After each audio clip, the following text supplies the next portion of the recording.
Hello, my name is Shamar Johnson. I currently attend ECPI University online, and I'm doing a presentation entitled Identifying Barriers to Healthy Foods and How to Get Healthy Foods More Accessible. It's for my Nursing 444 lab. My professor is Dr. James Holland, and this presentation will be available on YouTube.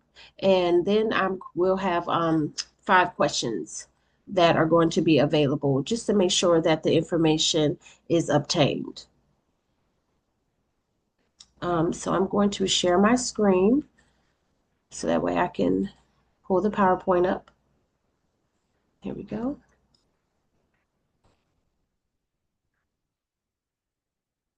All right. So we have identifying barriers to healthy foods and learning accessibility of healthy foods.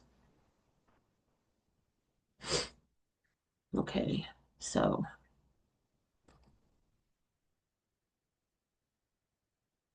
all right.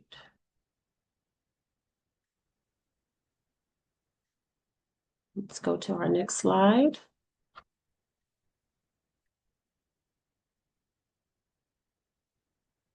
Oops, sorry. Okay, so overall goal of this lesson. At the end of the lesson, the learner will be able to identify barriers to accessing healthy foods and propose at least 2 strategies to improve access and nutrition. All right. Identify which learning need you are addressing with the lesson plan. So we are addressing limited access to healthy foods in Shadowville's low-income area.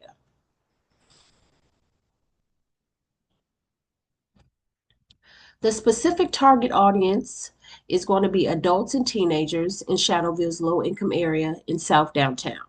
And these are the people that we are trying to educate.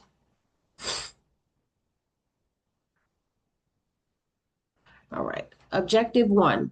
By the end of the lesson, the learner will be able to list 5 barriers to limited access to healthy foods.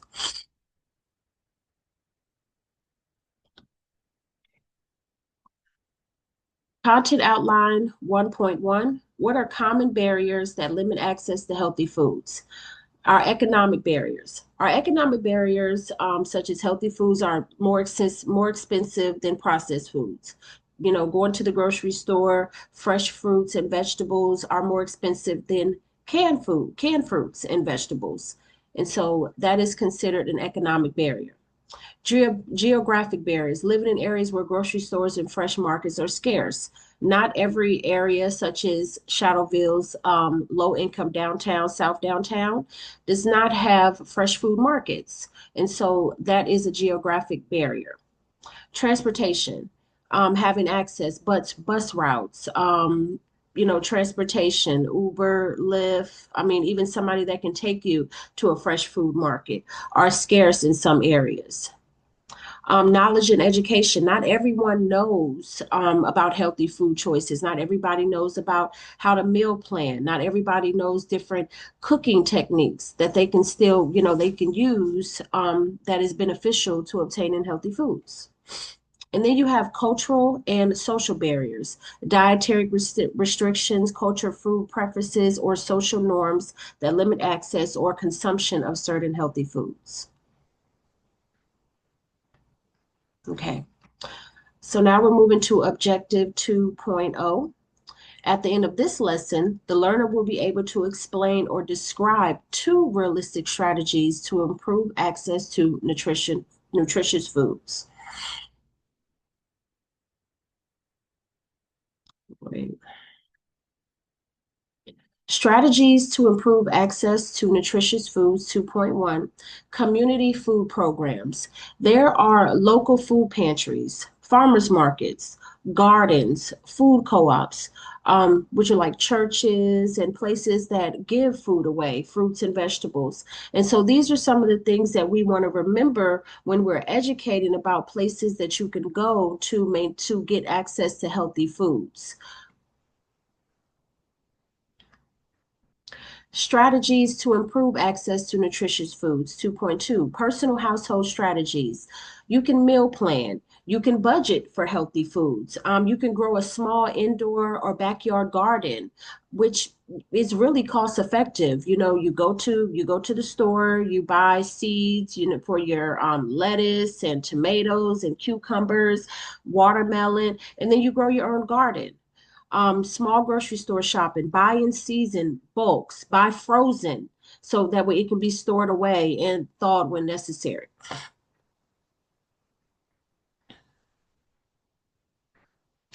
Objective 3.0. By the end of the lesson, the learner will be able to demonstrate increased awareness by identifying at least three nutritious food choices they can incorporate in their daily diet. Some nutritious food choices. 3.1, we're talking about fruits, apples, oranges, berries, bananas, watermelon. There are so many different fruits. 3.2, vegetables, leafy greens, your carrots, your broccoli, and then we have your peppers. 3.3, we're talking about our whole grains, our brown rice, our oats, our whole wheat bread. All of these are nutritious food choices.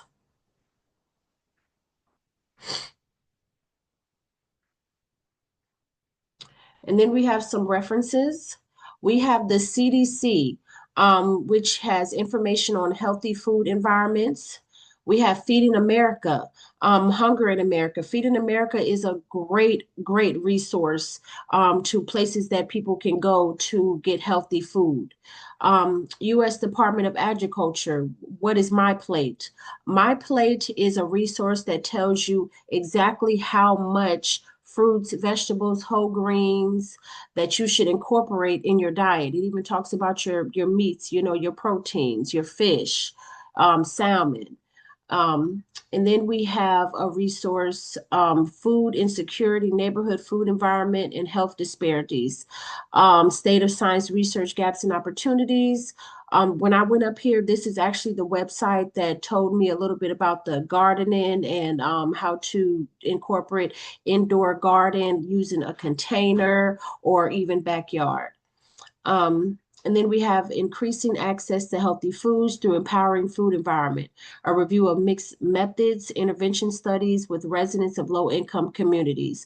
So this is actually going to be a reference where you can go on and actually see the different people who have struggled with having access to healthy foods and things that they actually did to overcome those issues with being able to access healthy foods in their community.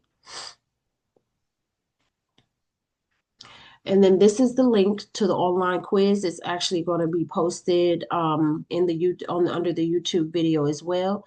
Like I said, it's just a 5-question quiz, and it's really just to see the knowledge that you obtained from the video. I hope it was educational. I hope you were able to pull some things out of it as far as how to get healthy foods and where to look for healthy foods and barriers that we didn't even know that could be barriers to getting healthy foods as far as economic, transportation, social and cultural barriers. So I hope this information was beneficial and I hope you enjoy the YouTube video. Thank you.